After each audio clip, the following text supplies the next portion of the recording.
good morning. Welcome to Shanghai for live coverage of the Chinese Grand Prix weekend. Not the kindest hour to be out of bed, I know, but hopefully well worth the effort. So far this season, the 3 pole position shootouts have been pretty special for one team in particular. And we are ready to go in 2010. Michael Schumacher, has he still got at age 41? Button under pressure in qualifying. Right, Michael, what have you got for us? What a time there for Sebastian Vettel. A brilliant pole position.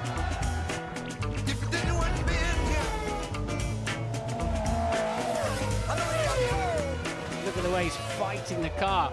Oh my word, that wasn't clever. Never seen a car across that. Frankly, the more over-exuberant driving on the track, the better. That wasn't fast enough.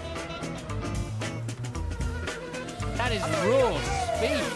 It's great to be P4 in my second race with the team.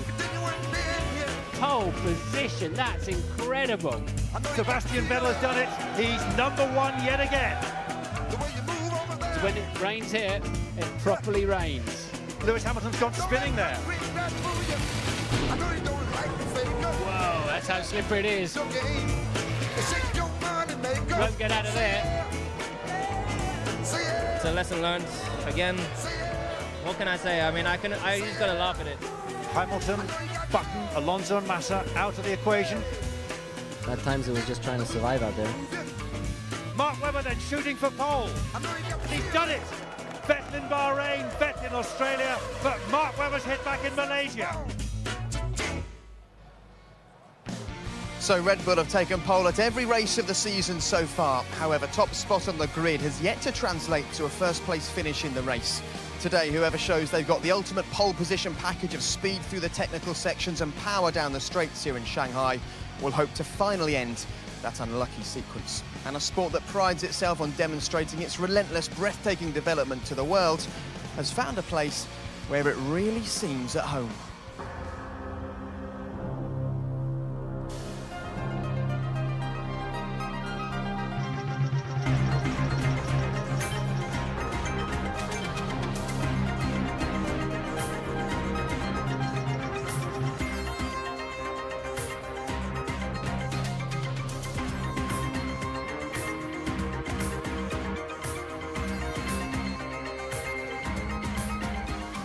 So Formula One's quartet of long-distance trips finishes here in the Orient. So far, we've yet to see anyone steal a march on their rivals.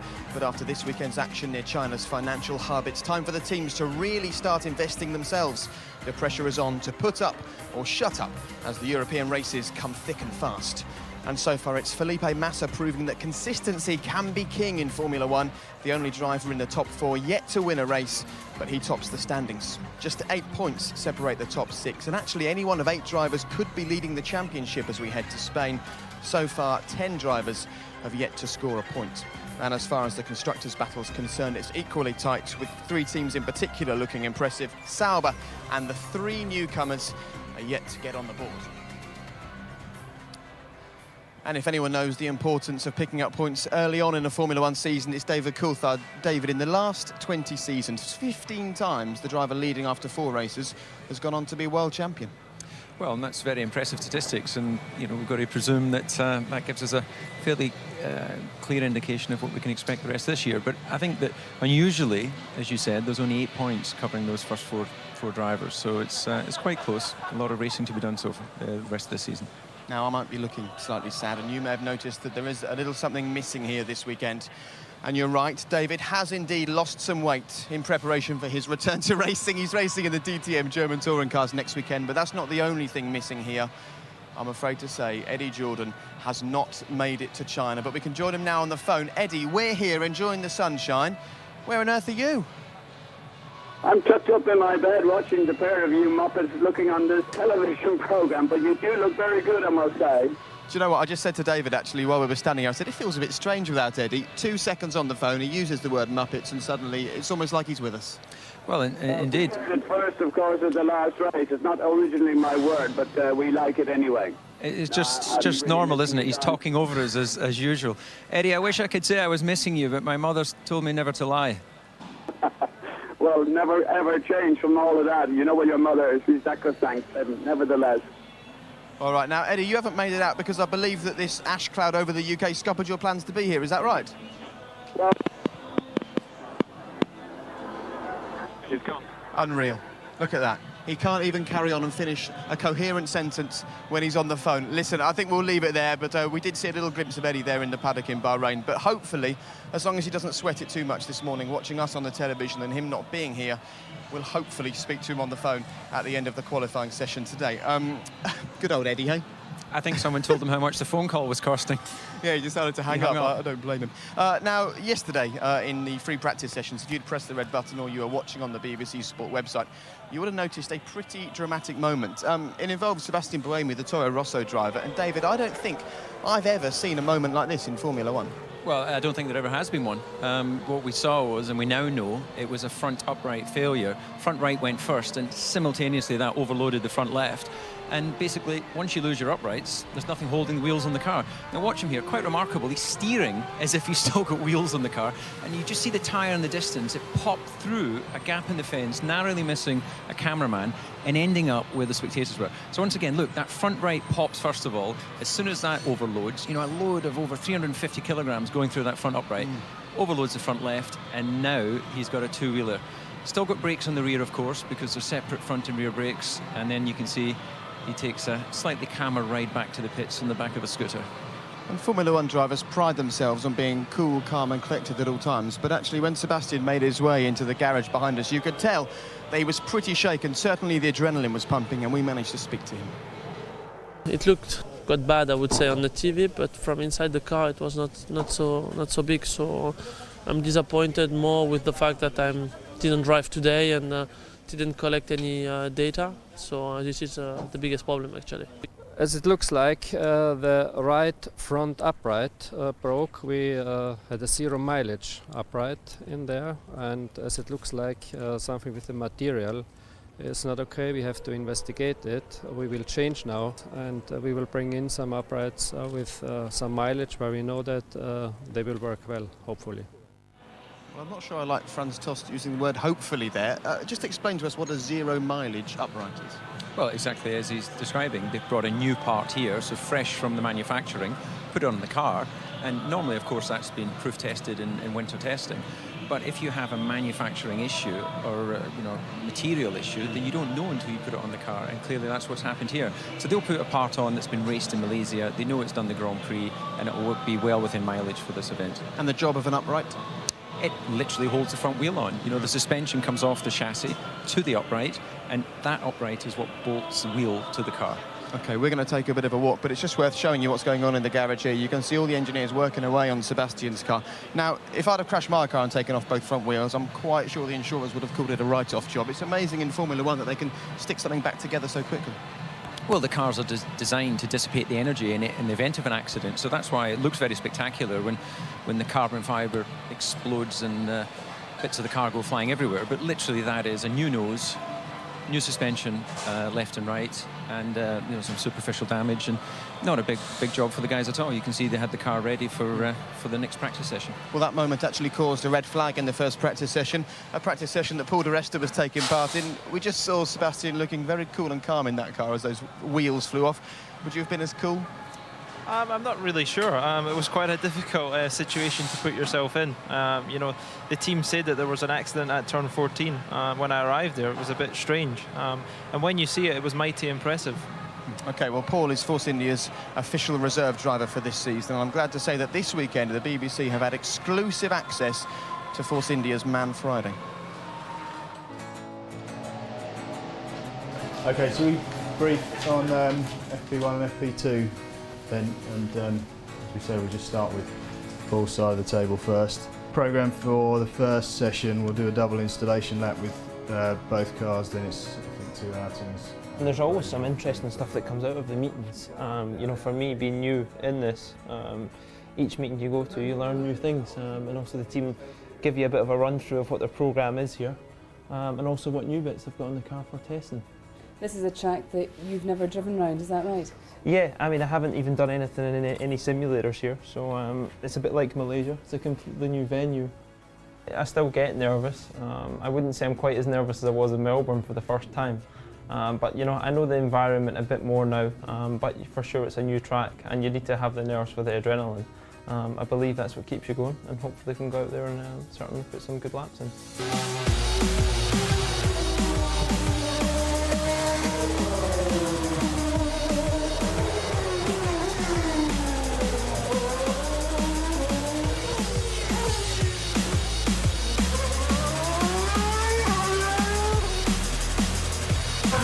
Problems to report with the car, Paul? Everything seems okay. It tilted a little bit to the left when I braked, especially in turn 14. I think the biggest concern is the temperature and getting the tyres to work here.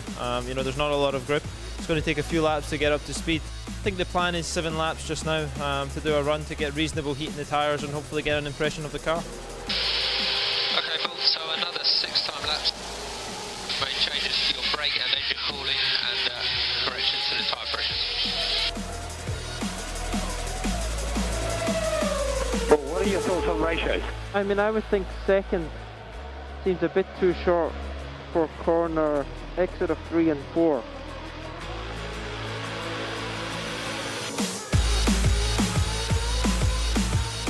Red flag, box and pit confirmed. Antonio, how frustrating is it for you to be standing here watching somebody else in your car on a Friday? For sure it's difficult, you know, because you want to drive as more as you can, but it's an agreement we took all together with the team, and we understand the position of Paul, especially because I know how it feels after last year being the third driver and how it's difficult it is to watch. Because of the new rule, it's understandable the choice of the team to allow our third driver to do some miles. Straight out, Paul, no start. Straight out, no start.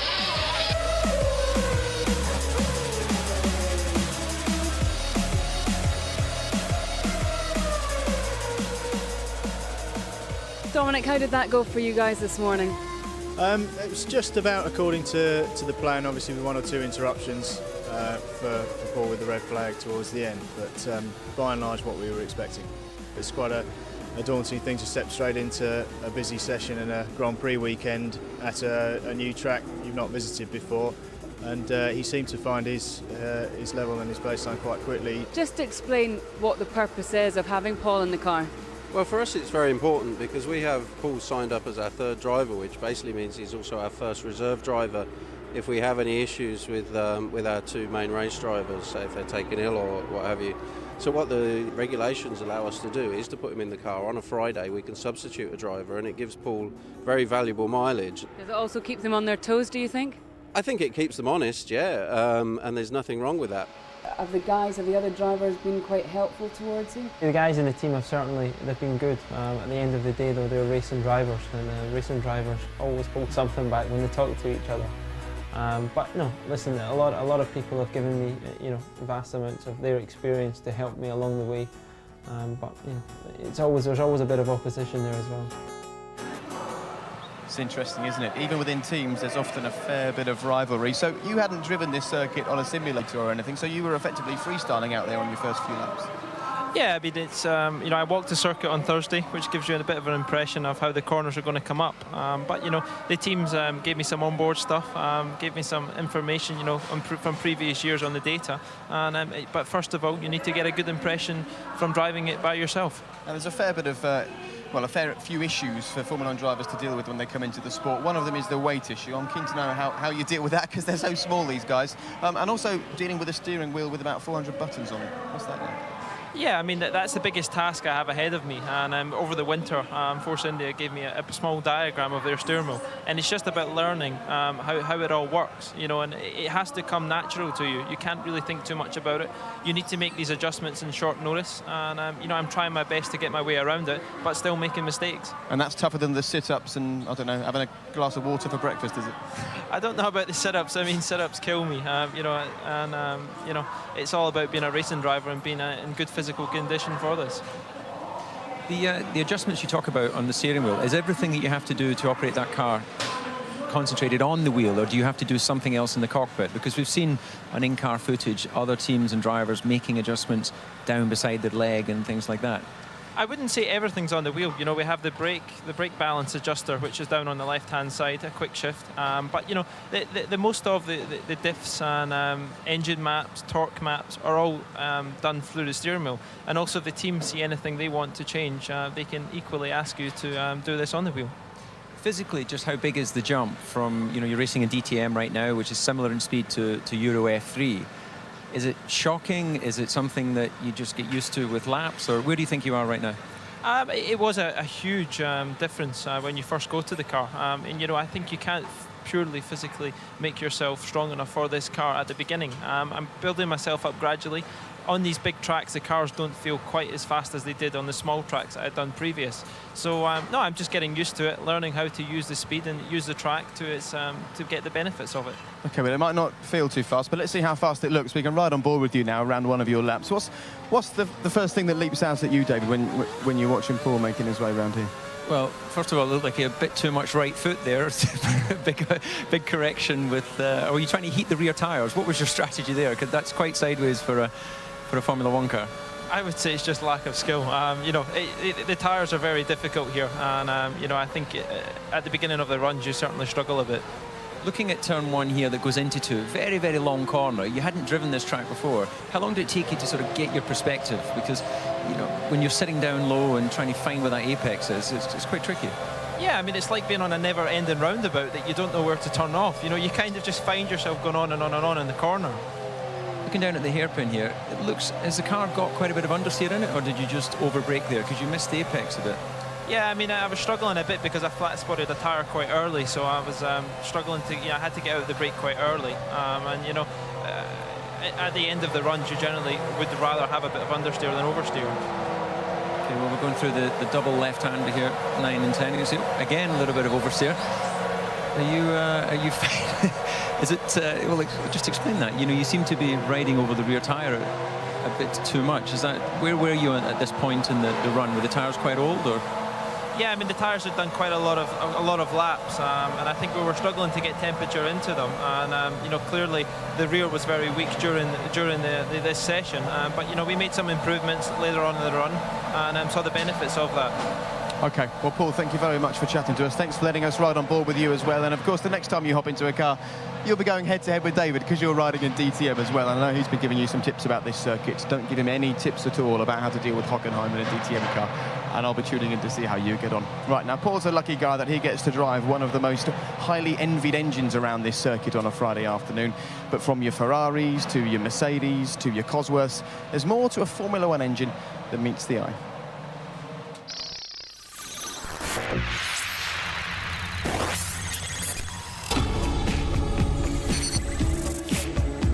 To save money, Formula One engines are strictly controlled. These are the Cosworths from the Lotus team.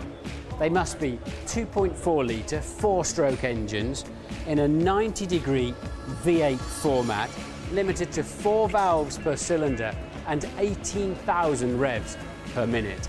The whole thing must weigh at least 95 kilograms, the size of a solid rugby player.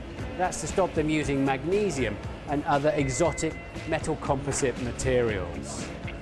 In many respects, it's a living thing, this gas canister and umbilical cord is keeping the air valves pressurised at all times. The engines can't be supercharged, although the Kerr's energy recovery and power system is allowed. But the teams for 2010, to save costs, all agreed not to use it. The drivers are each limited to 8 engines for the 19-race season. Every extra engine will cost them a 10-place grid penalty. The teams can change ancillaries such as pumps, filters, the clutch and exhaust. The Ferrari drivers have already used 3 of the 8 engines, which must do the free practices, qualifying sessions and all 19 Grand Prix. Quite a challenge. Well, the crowds are starting to filter in for a qualifying session that's notoriously tricky on engines. And if there's one man who hasn't struggled with power so far this season, it is Sebastian Vettel.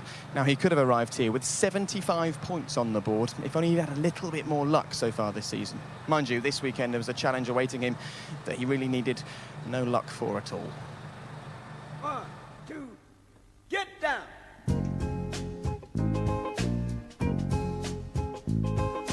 Paid the cost to be the boss.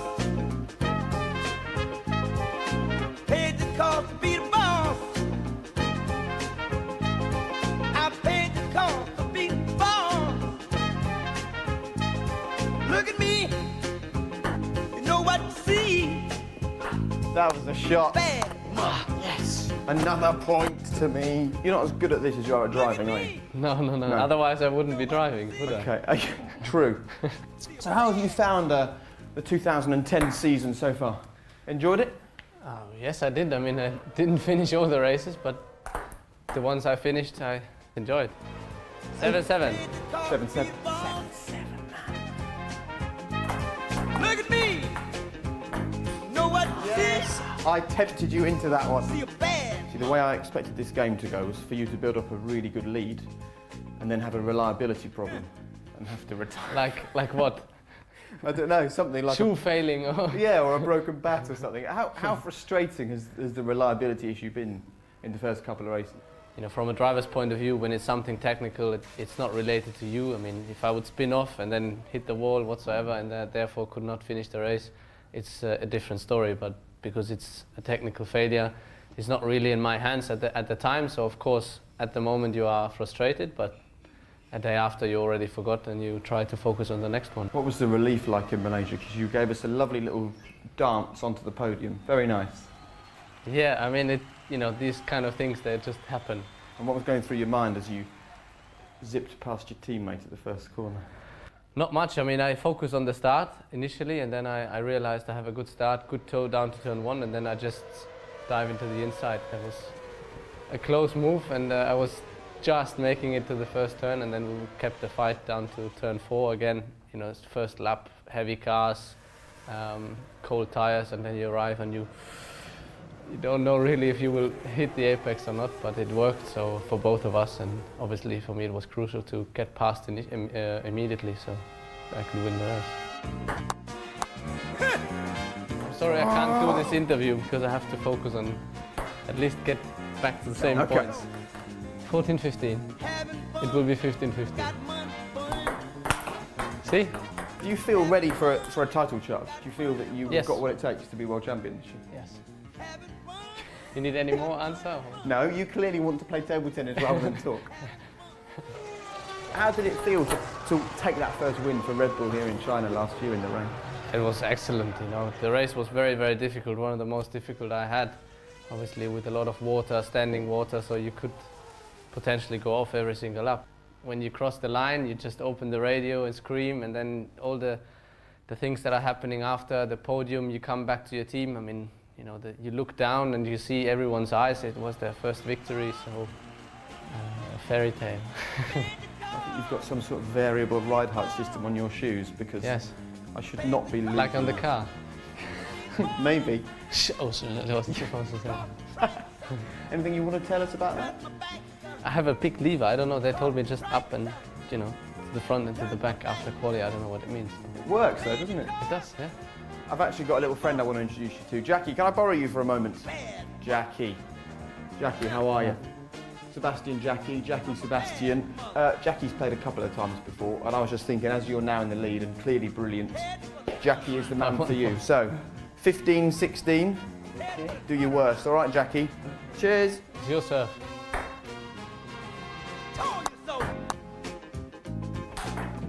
Yes! Did you see that? You got it on camera. Fantastic.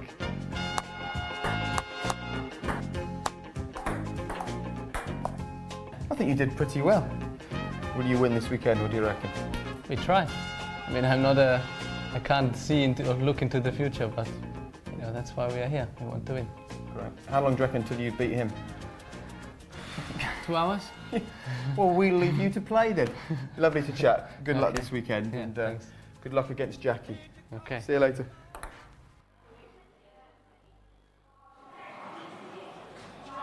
Well, Sebastian's first challenge this weekend is to pick up his third pole position of the season so far, and his boss Christian Horner is with us at the moment. He's friendly, he's funny, he's relaxed, but you can't miss the inner steel that he's got as well. He's quite a special individual, isn't he? No, absolutely. I mean, he's a remarkable character for someone that's only 22 and should just be leaving university. So, you know, he's got a wicked wit about him. He's obviously looking to wind Martin Whitmarsh up with his lever comments there, but yeah, he's a great team player. Knowing just how competitive, yeah, we're going away from the noise there, Christian. Knowing how competitive it is between team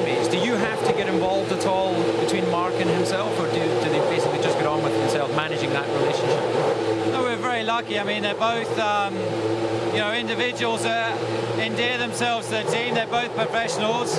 They get on well professionally with each other. So my role is making sure that there's, you know, equality between the two of them, and they're very, very easy to work with. OK, we'll talk about their chances this weekend in just a moment, because there's lots of goings-on in the paddock. A fair amount of the questions and the speculation revolving around Red Bull. Christian, just stay with us if you will, and let's find out what's been going on this weekend. Here's Ted Kravitz.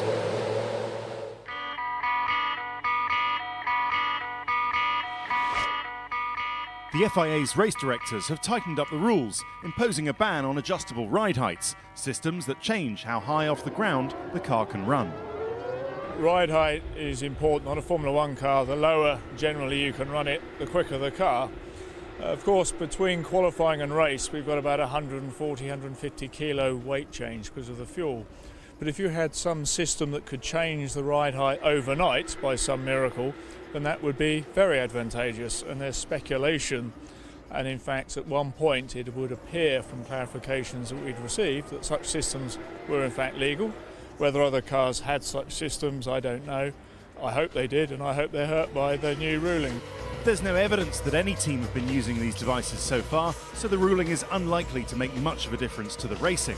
Focus will now shift to dropping the car down manually in a pit stop in the middle of a race, just like many people believe Ferrari are doing.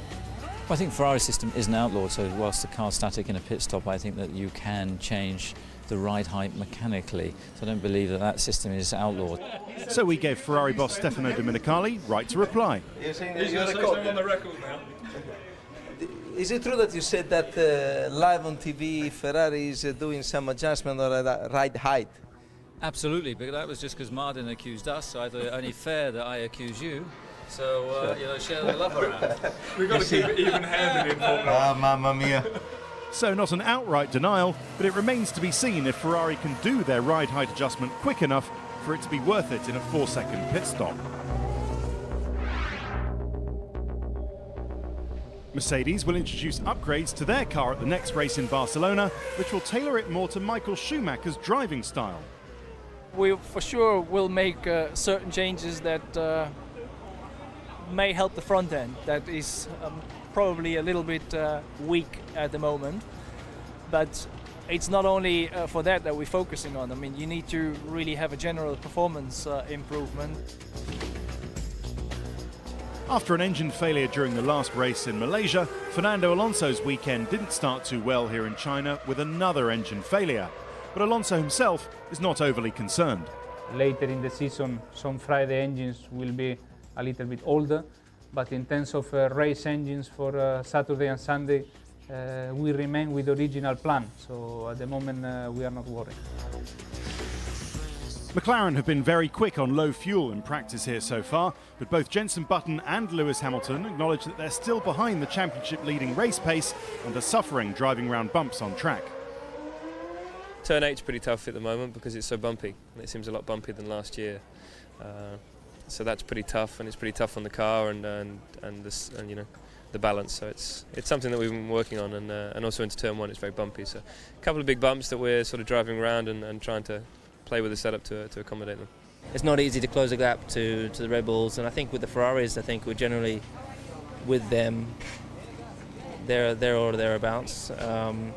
So of course, there's a long way to go. Vitaly Petrov has impressed Renault with his racecraft, but the team don't think he's fit enough yet, so are helping him get into better shape.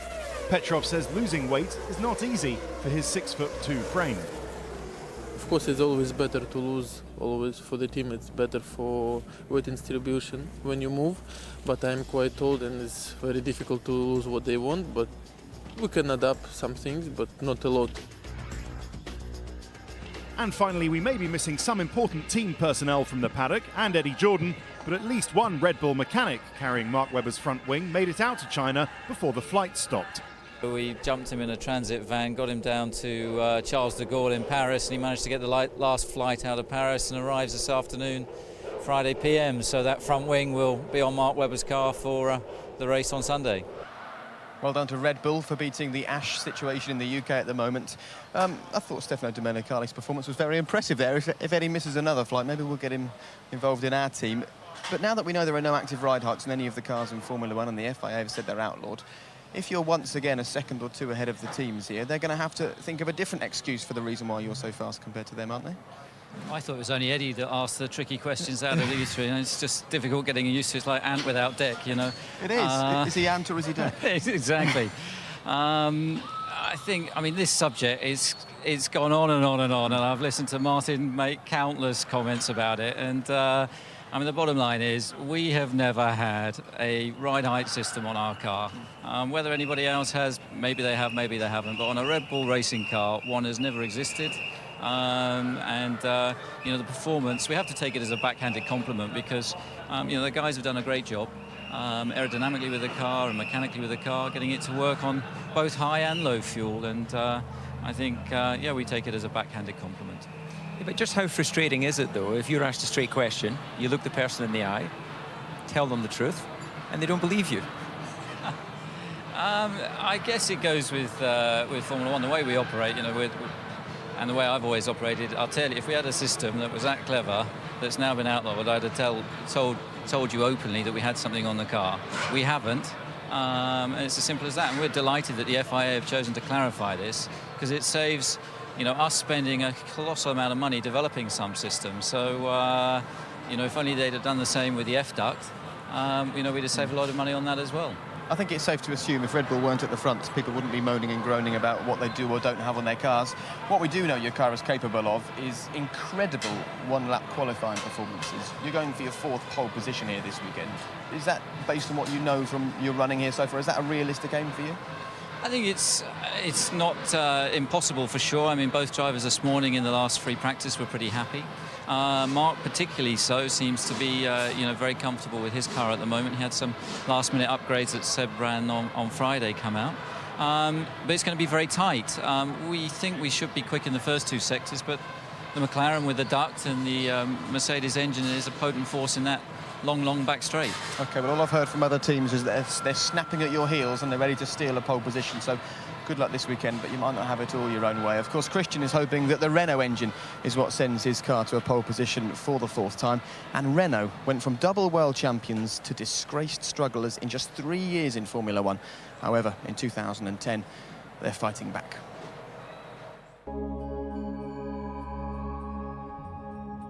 Crashgate became one of the most controversial scandals in the history of Formula 1. Last September, courts ruled that Renault driver Nelson Piquet Jr. was asked to crash by the Director of Engineering Pat Simmons with the knowledge of Renault boss Flavio Briatore in order to give his teammate Fernando Alonso an advantage. He went on to win the race. The repercussions were far and wide, with Renault handed a suspended sentence. Both Briatore and Simmons were given bans by the FIA, which have since been reduced, but neither are allowed an operational role in the sport until 2013. Weeks later, Fernando Alonso announced that he too would be leaving, albeit in brighter circumstances. The Spaniard was off to fulfill his lifelong ambition of becoming a Ferrari driver. Renault was in disarray, and the future of the team looked uncertain. Much to the surprise of some, Renault did not turn their back on the sport and emerged from F1's winter hibernation rejuvenated and restructured. A new team boss in Eric Boullier and 2 new drivers, Russian rookie Vitaly Petrov and the experienced former BMW driver Robert Kubica. Did it ever concern you about joining a team that had its reputation so badly damaged last year? You know, I mean, I don't think everything is black or white, you know. As I was not the part of the team, somehow for me this team, from what I see, it exists from 1st January of this year, you know. It's my first, of course, experience in Formula 1, and here I feel very like I'm in family here, because they not push me, they really help me, and it's really nice to work. So I was always happy to come back and always happy to call them, ask how are you, so we can go to eat somewhere or something, things like this. And also they really try to again help me to be here and to be much closer to the Robert and to try to do the good job. Through comes Robert Kubica for Renault. Great result for him. If someone would tell me that I will be after 3 races with 30 points on my account. I would not believe, especially leaving Bahrain with 0 points, but realistically speaking, we are just on the edge of top 10, so we have to keep working, keep pushing. I think it's very good to have two very good results in the beginning of the season, especially the Australia one with the podium. Are you still enjoying Formula One? Is it everything that you thought it would be? Of course, and when I came first time in Formula One, I was enjoying, but not like very impressive. But now, when I came back from Malaysia, when I was 1 week off from racing, I started to be missing to Formula One, because maybe right now I start to understand what is real Formula One.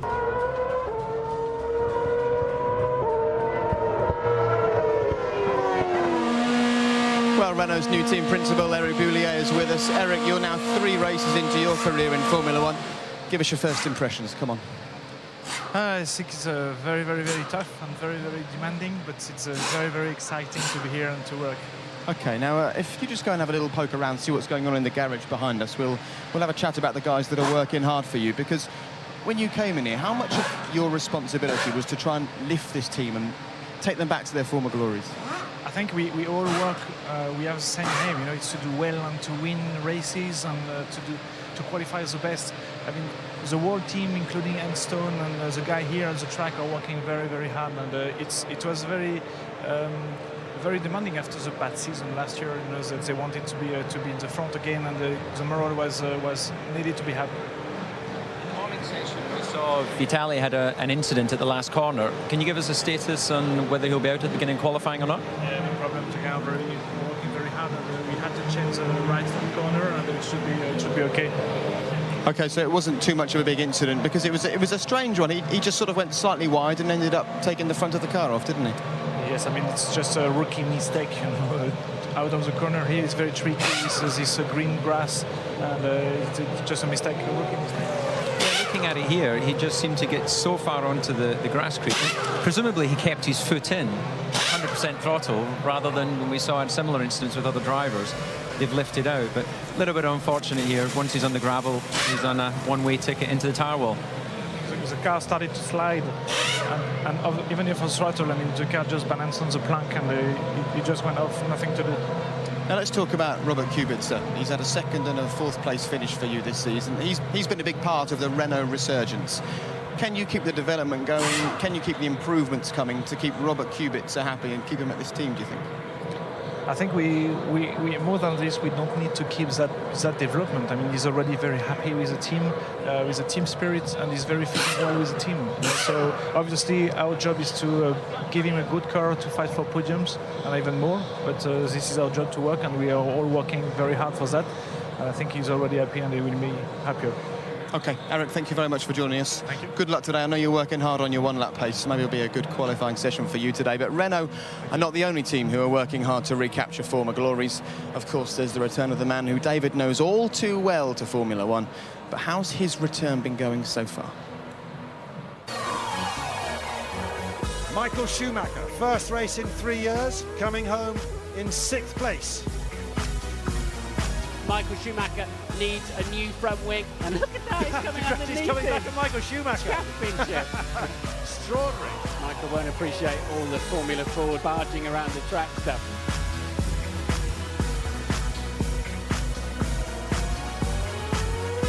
Here's Michael Schumacher.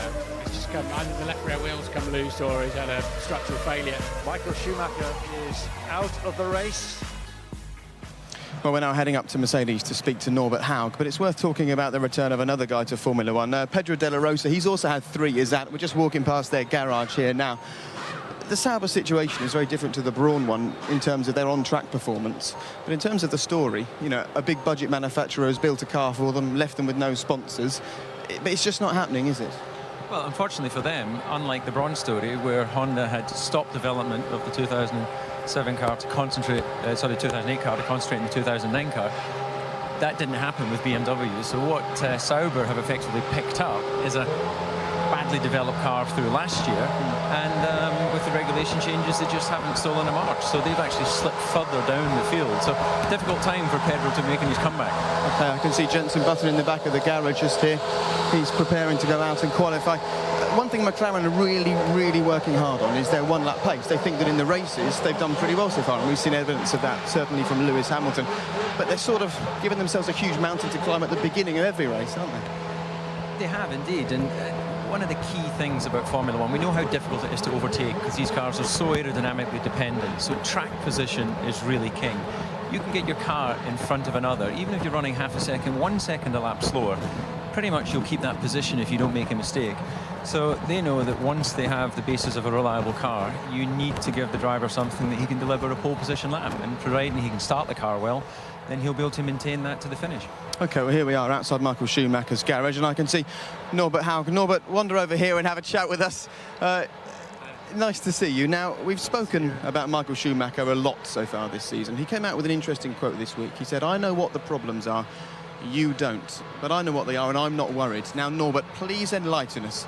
We'd like to know what Michael Schumacher knows. Tell us. Well, for me, it's quite easy. He did a very good job so far. You know, we had a car in the first race where you probably could have ended up fifth. This was Nico doing, and he was sixth. Next race, he had an accident, not his mistake. And in Malaysia, a wheel nut came loose. So it's difficult to score points then. Right, so it's more through bad luck than bad driving or being off form or anything? No, he's in plan. I think it's not a problem. No, but do you approach the two drivers in a different way? Nico obviously is relatively young in his Formula One career. You know that Michael's been around for a long time. So do you spend time talking to them and take that into light, or do you just treat them both equally? I think they work really, really good together. Both. I'm sorry, my voice, but there's not a problem inside the team. No, absolutely. I didn't think there was a problem, but in terms of, you know, Michael is a 7-time world champion. Nico is still trying to win his first race. So what I meant was, do you have to approach your management of them? You know, you're the motorsports boss of Mercedes. No, I think Nico is very good in that respect as well. It's not a problem for him. Now, the last time we had a dry qualifying session was in Australia. You guys finished 6th and 7th. We've already spoken to Christian Horner. We've told him that every team in the pit lane will be snapping at Red Bull's heels this weekend. Have you got the speed to do what it takes to get close to Red Bull, do you think? Not yet. Where are the issues? I think we are probably 7th and 8th. Maybe we can get a little bit more, but normally I think we are probably fourth fastest. We will improve. There's more to come in the next couple of races. David knows that from our past, and we will achieve it, but we have to be patient now and work integrated as a team, and I know we can achieve that. What is the key area that you look for in the performance? We all know that the Mercedes engine is delivering good power. We see that from McLaren, we see that from Force India. So is it mechanical issues on this car, or aerodynamic, or a combination of everything? It's a combination. It's a little bit of everything. But we will get that. It's a 10th here, a 10th there. That adds up to half a second or whatever. We're probably more than half a second down. But it is a little bit of everything, and we are working in the right direction. We still, you know, the team won last year as Braun GP, the World Championship. But still, we are a young team. We made some changes. We have less people than other teams, which is not an excuse, but an explanation. So we are geared for the future and do step by step. But the motivating thing is that everybody stands together, works together, and there is a good atmosphere. OK, so it's tiny steps that could make the big difference and hopefully return another win to Michael Schumacher's locker. Of course, this was his 91st and last win here in China in 2006. Thanks very much for joining us. And if you would like to see exactly how Michael Schumacher gets on this weekend on his return to the Chinese Grand Prix, then you can do just that. There are a variety of ways that you can stay with us here on the BBC this weekend. You may well already be joining us on the BBC Sport website. If indeed you are, then congratulations. There's all sorts of extra stats and facts on there and blogs throughout the week. During the race, you can press the BBC's red button, join that service for different commentary during the race and also to ride on board. And if you miss anything over the next 7 days here on the BBC, then you can see it all again with the BBC's iPlayer. Now we've made our way out to the back of the Mercedes garage, out to the paddock. That was quite a rush to get out of there. Interesting to hear Norbert talking about small steps. If we keep making small steps, we'll be okay. Looking at basic one-lap lap times, it's more than one small step or even maybe 5 small steps that Mercedes need to find, isn't it? Well, the reality is, if you get the real upgrade that you're looking for, then you'll do it in one step. But, you know, what is that? You know, is it aero? Is it the mechanical? He was talking there about half a second. Half a second is definitely going to get them into the ballpark, but it's not going to get them on pole position. So, you know, that must be a mental picture of what the next step is for them. Now, I know that Norbert is one of Michael Schumacher's biggest defenders, as you would expect. He brought the guy back to the team. How do you honestly assess Michael's return to Formula One? Because I think, you know, 3 races in, it's probably a fair time to give it a good bit of analysis, isn't it? Well, you say that, but when we talked before the season, I felt that half a season was what we needed to really give him time to see what he's capable of doing. Because by the time you've got half a season, you've probably had a wet race, you've had a dry race. You know, you've had the time for him to get back up to speed with the new Formula One. You know, last time he raced 3 years ago, it was very different to what he's racing in now. He's there, but he's lacking that 1.5, 2 tenths to Nico, which around the whole lap, you're only looking to find a few thousandths in every corner. So it's a minuscule amount of time. But we're just all surprised, aren't we? We're so used to seeing Michael running at the front, and the fact he's not now, we're all demanding more. Yeah, well, of course, Michael Schumacher's returning to Formula One after 3 years out, as is Pedro de la Rosa for Sauber. To be honest, Pedro's return has been slightly overshadowed by his German friend. However, Sauber haven't really made the best efforts to generate headlines on their return.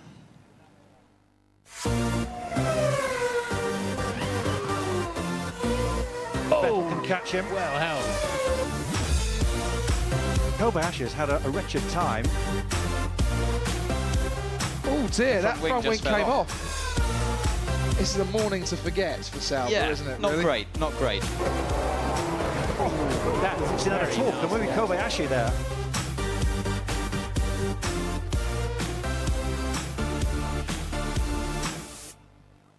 That shot pretty much summed it up, didn't it? Guys running faster than the Sauber car was managing to drive. They really haven't covered themselves in glory in the first 3 races, Sauber, and it's been particularly difficult for their drivers to show just how quick they are. Lee Mackenzie's been chatting to Kamui Kobayashi and Pedro de la Rosa. Joining me now are both Sauber drivers, Pedro de la Rosa and Kamui Kobayashi. Pedro, we'll start with you. It's been what I would imagine, a really frustrating start to the season. How are you feeling? I'm feeling okay. I mean, we still have a lot of races to go. It hasn't been a perfect start. We had a lot of reliability issues that we never had during winter testing. So that's why I'm confident that we can take off and start finishing races. You know, that's the first step to achieving points. That's our main goal. Winter testing was really strong, but it seems that when you get a reliability problem, it's been happening not just to one car, but to both cars. Yeah, it's very unusual, I must say, you know, and that's why I'm not really worried about it. We had a good chance of scoring points in Malaysia. We didn't finish, but well, we didn't start. But now we have 16 races to go. We have a good team. We have to believe in ourselves, and it's true that we are not, you know, where we want to be. But it's that part of the year where you have to be united and you have to believe in yourself, you know, and we can do it. Kamui, you've got some developments on the car. You've got this F-duct as well. Has that been working well here in Shanghai? Yeah, at the moment last in Malaysia I had some problem with the gain. But I think this time at the moment working well. But I think still we have to develop and we have to find really good effects. So at the moment working well. And Pedro, are you feeling confident before today's qualifying? Yes, I mean yesterday we had quite a good day in terms of we learned quite a lot. I think that it will be critical for us to make the F-duct work here because that's what we need. We need top speed, and that's what the mechanics have been working all night in trying to make my rear wing work. So let's see. Best of luck for today. Thanks very much. Thank you. Thank you.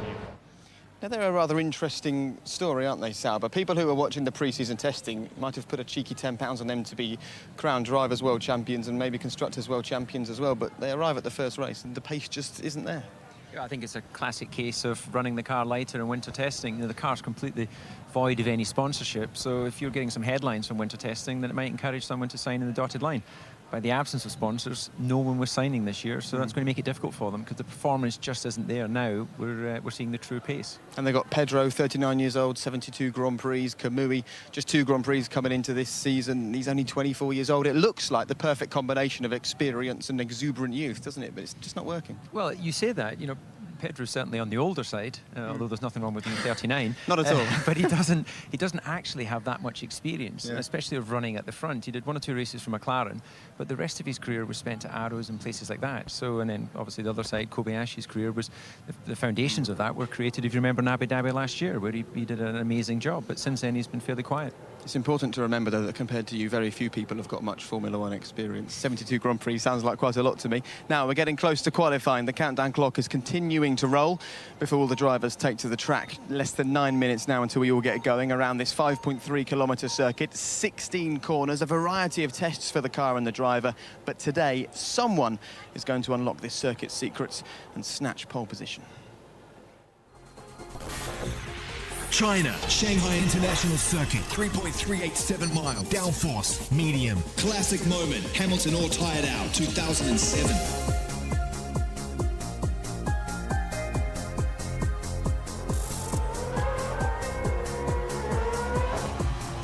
The tracking as a total is a nice layout where you need to be brilliant in all the corners.